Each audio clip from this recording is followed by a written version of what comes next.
이번 시간에는 부모 같은 자녀를 둔 부모에 대해서 살펴보도록 하겠습니다.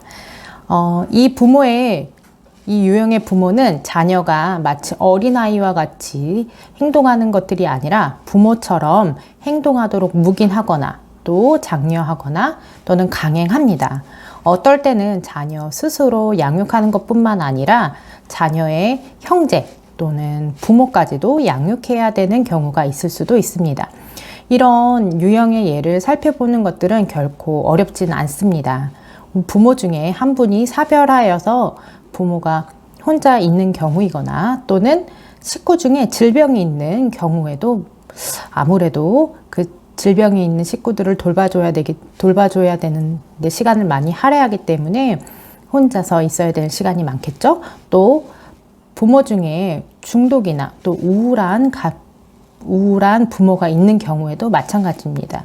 또 경제적인 이유나 여러 가지 상황으로 인해서 오랜 시간 양가 부모님이 맞벌이를 해야 되는 경우에도 혼자 스스로를 양육해야 되는 경우가 빈번하게 일어나겠죠. 그래서 이런 사례들의 모든 것들이 보면 아이가 원해서 스스로를 양육하는 경우는 없습니다. 다만 그 아이가 놓여져 있는 환경에 의해서 어쩔 수 없이 그렇게 되도록 장려받게 되는 것이라고 볼 수 있습니다. 우리가 계속 앞에서 지크의 사례를 통해서 이런 부모의 유형을 살펴보았는데요. 이번 시간에도 지크의 사례를 두고 살펴보도록 하겠습니다. 지크는 주머니에서 선생님의 쪽지를 받고 서둘러 집에 왔었어요. 왜냐하면 어린 동생이 유치원에서 돌아오기 전에 먼저 집에 빨리 돌아왔어야 됐기 때문이죠. 동생은 아직 혼자 있기에는 너무 어립니다. 그리고 엄마는 오랫동안 밖에서 일을 하셔야 되는 분이기 때문에 지금 당장 집으로 돌아올 수가 없었어요. 그런데 지크는 그 쪽지에 대해서 전혀 고민하지 않았어요. 왜냐하면 엄마가 자기에게 화를 내지 않을 것이라는 것들을 이미 알고 있었기 때문이죠. 지크가 얼마나 책임감 있고 동생을 잘 케어하고 있는 건지는 엄마가 누구보다도 더 잘 압니다. 그리고 엄마는 그런 지크에게 많은 시간을 의지를 하였죠. 그렇기 때문에 지크는 그 문제에 대해서 전혀 고민하지 않았죠. 이미 지크가 엄마에게 이런 문제를 얘기하는 것들에 대해서 전혀 고민하지 않고 걱정하지 않았다라는 것 자체가 이미 자기가 아이라고 생각하지 않는 부분이라고 볼 수 있습니다. 이미 지크는 어린 동생까지 책임지고 성인이 해야 되는 역할까지 감당하고 있는 것이죠. 그리고 이 성인의 역할을 감당하게 되면서 지크에게는 그 힘과 그에 맞는 권위가 같이 부여받게 되는 것입니다. 그로 인해서 지크는 그 학교의 일련에 있었던 사건들로 인해서 마땅히 배워야 되는 것들을 놓치고 넘어가는 것들이 생기게 되는 거죠. 이렇게 자기가 그 사건을 통해서 배워야 되는 것들을 놓치고 넘어가면서 자라는 지크는 나중에 어떻게 될 수 있을까요? 지크는 아마 자기가 그 사건을 통해서 어떠한 사건들로 인해서 느꼈을 감정이라든지 그리고 정말 자기가 하고 싶어 하는 것들 또 무엇이 중요한 것인지를 알게 되는 게 어렵지 않을까요? 자기가 하고 싶어 하는 것보다 내가 정말로 느끼는 것보다 내가 책임져야 되는 것들이 훨씬 더 많았던 아이가 성장하면서 성인으로서 그렇게 책임감을 더 중요하게 여겨지는 성인으로 자라는 것은 어쩌면 당연한 일이라고 볼 수 있습니다. 그런데 정말 중요한 것들은 한 부모 가족이든 또 아픈 부모를 둔 가족이든 또 어떤 기타 여러 어려움에 있는 가족이라고 해서 모두 정서적인 방치를 보이는 것들은 아닙니다. 우리가 보면 주변에 맞벌이 하는 부모들이 적잖이 많기 때문에 그 아이들이 모두 정서적 방치라고 볼 수는 없는 거죠. 그러나 그 모든 상황 속에서 그 부모가 그 아이와 같이 그 상황에 맞춰서 대응하고 또 자녀와 긴밀한 연결감을 유지를 하면서 그 아이가 부모로서 성인으로서 역할을 다 하는 것들이 충분하다고 느끼도록 이렇게 아이에게 많은 시간과 관심을 제공을 해야 합니다. 사실 중요한 것들은 아이와 오랜 시간 함께하고 있는다고 해서 아이의 필요한 욕구와 정서적인 방치가 이루어지지 않는다고 보기는 어렵습니다.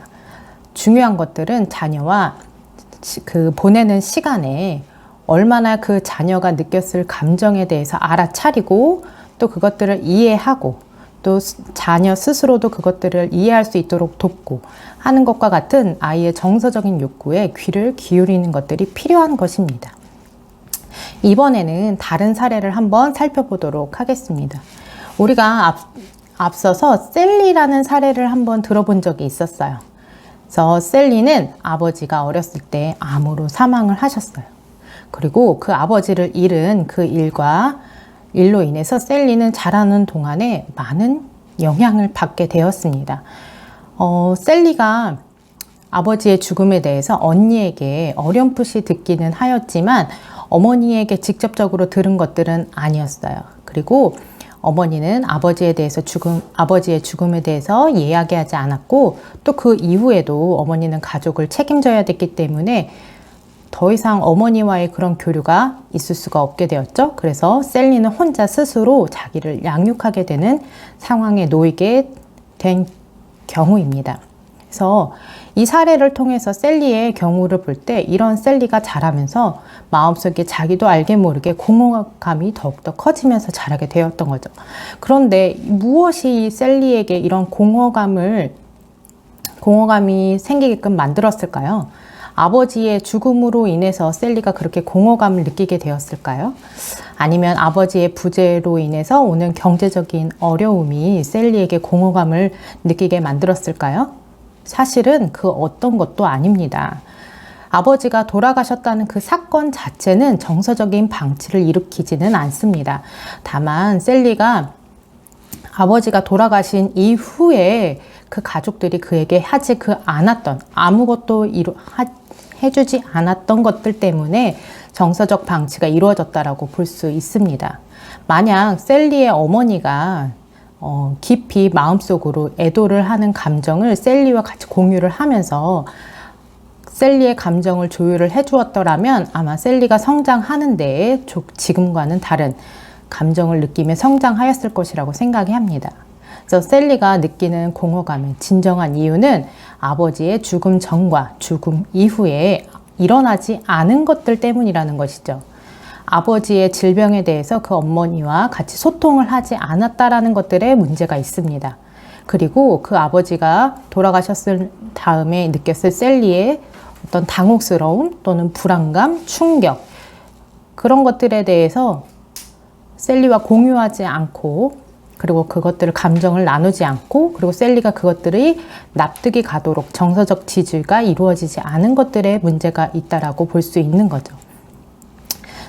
어머니가 어쩌면 어렸던 셀리에게 아버지의 죽음에 대해서 이야기하는 것들이 옳지 않다라고 생각했을 수도 있습니다. 그러나 정말로 중요한 것들은 옳지 않아 아무것도 하지 않은 것보다 셀리와 같이 그것들에 대해서 같이 공유하고 나누고 감정을 이해하고 지지하는 것들이 훨씬 더 긍정적인 영향을 끼쳤을 것이라는 거죠. 그래서 우리가 보면 앞에 보았던 지크의 경우에도 그랬고 셀리의 경우에도 그렇고 가장 중요한 것들은 부재에 있습니다.